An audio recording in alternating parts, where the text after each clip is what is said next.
नमस्कार शेतकरी मंडळी, विदर्भातली शेती या यूट्यूब चॅनल आपले स्वागत आहे. आज आपण भाऊच्या शेतात आलेलो आहोत. भुईमुग ची लागवड चालू आहे, त्याच्याजवळून पूर्ण माहिती घेऊ आपण. दादा, मला सर्वप्रथम तुमचं नाव सांगा.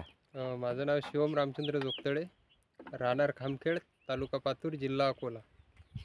हे जे तुम्ही कोणत्या कंपनीचा लावू राहिले? Bombay super Bombay 24 super. नंबरची व्हरायटी आहे. किती एकर क्षेत्र आहे तुमचं? हे आता जवळपास 1.5 एकर आहे. 1.5 एकर क्षेत्र आहे ना. हो. याला किती लागते मग बियाणं? आता ते बियाणं एकरी 60 किलो पेरते, कोणी 80 किलो पेरते. बरं. हो, पण मी 80 किलो पेरून राहिलो. तुम्ही 80 किलो. हो बरं. आणि याला याच्यासोबत खत वगैरे काही टाकू राहिले का मग तुम्ही? हो खत आहे 20-20-013. हो. आणि सुरुवातीला ज्यावेळेस वावराची मशागत चालू होती त्यावेळेसच सुपर फॉस्फेट टाकलं. हो, नंतर त्याच्यावर वखराची एक पाळी दिली.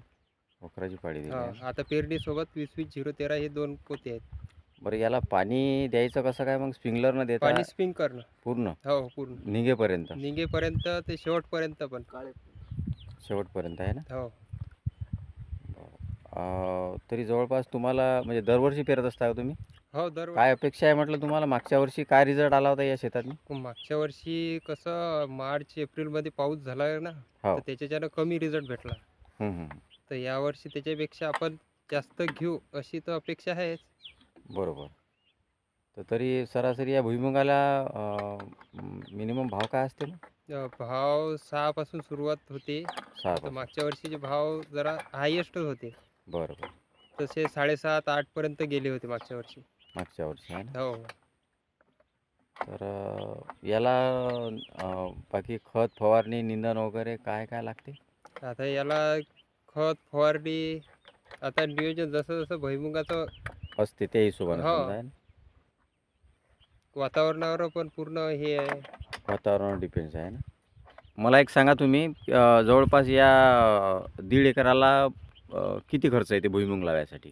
भुईमुग लावण्यासाठी आता जर एखाद्या शेतकऱ्याने जर लागवड केली तर कमी प्रमाणात होऊ शकते खर्च. हो.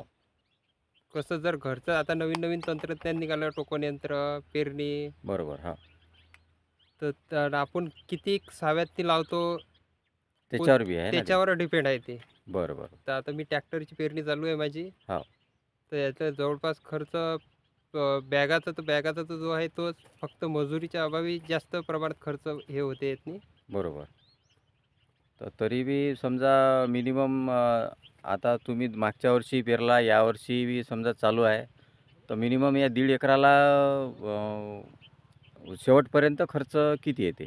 तरी 60,000 ते 70,000 रुपये येते 60,000 पूर्ण. ते हो, 70,000 रुपये निंदण उपटण्यासहित आणि पेरणी वगैरे. पेरण्यासाठी. आणि तुम्ही सांगितलं की जमीन जर अशी असली तर झडती बी फारच चांगली हो, येते. फार चांगली राहते. नेमकं जमिनीवर बी समजा हे हो, आहे ना. जमिनीवर पूर्ण हे आहे. बरं. तुमच्याकडे क्षेत्र किती आहे मग सर्व? पूर्ण 8 एकर आहे. 8 एकर आहे ना. बरं. तर अजून काही विषयी काही सांगू शकता का तुम्ही? अजून तर जसं कसं जास्त या भुईमुगाचं कसं आहे की जास्त राखणीवर आहे. बरं. हां. म्हणजे जर आपण शेतात जर 24 तास किंवा रात्रीचं असलं हो. तर फायदेशीर आहे. नाहीतर याला जंगली जनावरे, हो. डुकराचा खूप त्रास आहे याला. बरं. तर ते काही झटका मशीन वगैरे हो, असं तसं झटका आहे का? मशीन आणि झटका मशीन, लाईटी हां. पूर्ण मी पहिले शेताला कंपाऊंड. हां. कंपाऊंड वगैरे आहे करूनच समजा. पेरणी करत आहोत. बरोबर. तर ते आवश्यक आहे समजा आहे ना. हो, ते आवश्यक आहे. म्हणजे हे कोणतंही पीक जर घेतो म्हटलं शेतकऱ्यासाठी फार कठीणच झालेलं आहे. हो, आजच्या काळात म्हणजे जनावरं कसं जनावराचं आपणच जर जंगलतोड पूर्ण झाडं हे केले, तर बरोबर. त्यांनी पण जावं कुठं?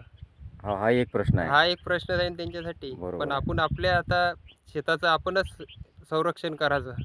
बरोबर, बरोबर. ही गोष्ट तुमची एकदम चांगली पटली. कारण की आपण लोकं जे जंगलतोड करू राहिलो आणि त्या जनावरांनाही कुठं जायचं? हो, कुठं जायचं? हा एक आपणच जंगलावर अतिक्रमण करून राहिलो ना. बरोबर आहे, बरोबर आहे. आणि हा एक प्रश्न जो तुम्ही सांगितला एकदम चांगलं सांगितलं. खरोखर आणि चला तर ठीक आहे. आता तुमचं चालू झालं आहे ना हे? हो, पेरणी चालू आहे आपली. दादा याचा सवा कितीचा आहे? 10 बोट. 10 फूट 10 बोटाचा हा बोटाचा. असा 10 बोटाचा सवा 8 इंच येईल तो. 8 इंच येईल आहे ना. हम्म. आणि मला एक सांगा, तुम्ही हे मशीन नेमकं या वर्षी घेतली का तुम्ही? नाही 3 वर्ष झाली. 3 वर्ष झाले घेतली आहे ना. हम्म. बरं बरं बरं. आणि तुमच्या या खामखेड शिवारातनी एकच मशीन आहे का इथं, का आहेत अजून भरपूर? एकच आहे. एकच आहे ना. हम्म. अशा पद्धतीनं याच्यातून असे हे जे दाणे आहेत, हे सेटिंग जे करून राहिले याच्यातून एक एक दाणा येते नाही हो त्या फिरकीमधून. या फिरकीमध्ये. आपल्याला जसा पतला दाट हां सेटिंग करून त्याच्यावर व्यवस्थित. आता हे जे सेटिंग करून राहिले याच्यावर असं डिपेंड आहे नाही हो हो, आपल्याला दाट पाहिजे पतला पाहिजे. हां या हे जे फिरकी दिसू राहिली या फिरकीनुसार आहे ना ते? हो. बरं, हे पाहून घ्या आपण. हे जे त्याने टाकलेलं आहे व्यवस्थित असं, आणि याची सेटिंग बी आहे. या सेटिंगवरच खरं तर अवलंबून आहे ना ड्रायव्हर साहेब? हा बरोबर आहे. सेटिंगवर कसं अवलंबून आहे, एक मिनटं फक्त सांगा बरं. हे सेटिंग केली आपण हां. तर वरे केली तर जास्त पडते आणि कमी खाली केली तर कमी पडते. खाली केली तर कमी पडते आहे ना. जीप आहे म्हणतात. काय म्हणतात त्याला? जीप म्हणतात. जीप म्हणता आहे ना. आणि याचं बियाचं वेगळं आहे आणि खताचंही वेगळं आहे ना. हो. दोन म्हणजे कप्पे म्हणतात त्याला आहे ना. हम्म. तर जवळपास तुम्ही काय असं पाहिलं नाही का? काय एकर घेता तुम्ही मग? बॅगीने घेतो. बॅगीनं घेता ना. अरे बापरे,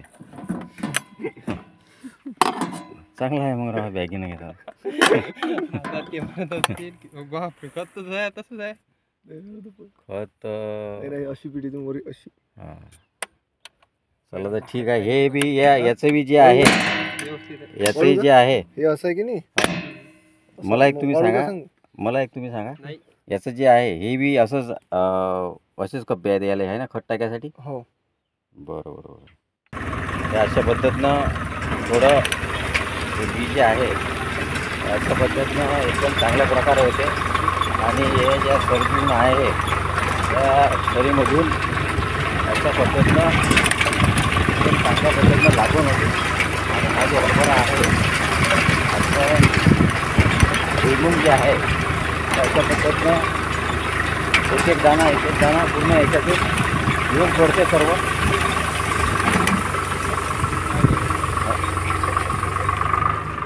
चला तर आपण शिवम भाऊजून चांगली माहिती घेतली. आणि तुम्ही जर चॅनलवर नवीन असाल तर चॅनलला लाईक करा, शेअर करा आणि सबस्क्राईब करायला विसरू नका.